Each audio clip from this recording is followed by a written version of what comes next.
Hello friends, আমি পায়েল। আমার channel পাঁচমিশালি রান্নাবান্নায় তোমাদের সবাইকে ওয়েলকাম জানাই নতুন একটা রেসিপির সাথে। আজকে আমি তোমাদেরকে বাসন্তী পোলাওয়ের রেসিপি শেয়ার করব। এখানে আমি 250 গ্রাম মতো গোবিন্দভোগ চাল নিয়েছি, ভালো করে ধুয়ে পরিষ্কার করে নিয়েছি। এরপর তাতে আমি পরিমাণ মতো হলুদ, আদা বাটা, ঘি আর শাহি গরম মশলা দিয়েছি। দিয়ে এবার পুরো মশলাগুলো সব চালের সাথে ভালো করে মাখিয়ে নেব। এরপর দেখো, ওভেনে আমি একটা সসপ্যান বসিয়ে দিয়েছি। সসপ্যানের জলটা শুকিয়ে এলে তাতে আমি একটু পরিমাণ মতো ঘি দিয়ে নেব। ঘি দিয়ে কাজু কিশমিশগুলো লাল লাল করে ভেজে তুলে রাখবো।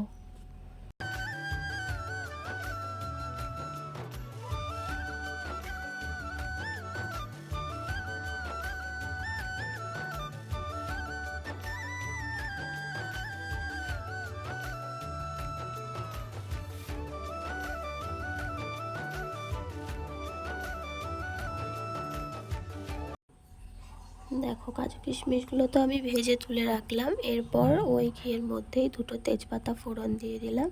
আর যে চালটা আমি মেখে রেখেছিলাম সেইটাও আমি এবার ঘিয়ের সাথে একটু ভালো করে হালকা করে ভেজে নেব।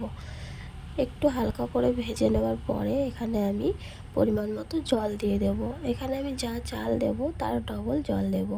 আমি যেহেতু এখানে 250 গ্রাম চাল নিয়েছি, তাহলে এখানে আমাকে 500 গ্রাম জল দিতে হবে। দেখো, জলটা দেওয়া হয়ে গেছে। এরপর আমি এটাকে চাপা দিয়ে দেব। দেখো, আমি চাপা খুলেছি। প্রায় 10 মিনিট পর জলটা অনেকটাই টেনে এসেছে, একটু নরম নরম আছে।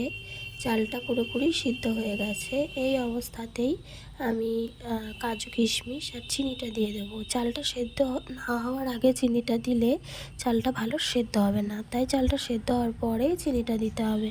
আমি এখানে পরিমাণ মতো অল্প করে চিনি দিয়েছি। তোমরা চাইলে চিনির পরিমাণটা কম বেশি করতে পারো। যেহেতু এটা মাটন কষার সাথে খাওয়া হবে, সেই জন্য আমি খুব একটা মিষ্টি করিনি। এটাকে আমি আবারও চাপা দিয়ে দিলাম। এবার তো আমি গ্যাসের ওভেনটা পুরো অফ করে দিয়েছি। দেখো, আমার বাসন্তী পোলাও পুরোপুরি রেডি হয়ে গেছে। কতটা ঝরঝরে হয়েছে দেখে বুঝতেই পারছো। আর সাথে যদি মাটন কষা থাকে তাহলে তো আর কিছুই চাই না। বাসন্তী পোলাও আর মাটন কষার এই কম্বিনেশনটা কার কার পছন্দ একটু কমেন্টে জানিও। তো বন্ধুরা, রেসিপি ভালো লাগলে লাইক, কমেন্ট, শেয়ার এবং সাবস্ক্রাইব করতে ভুলো না।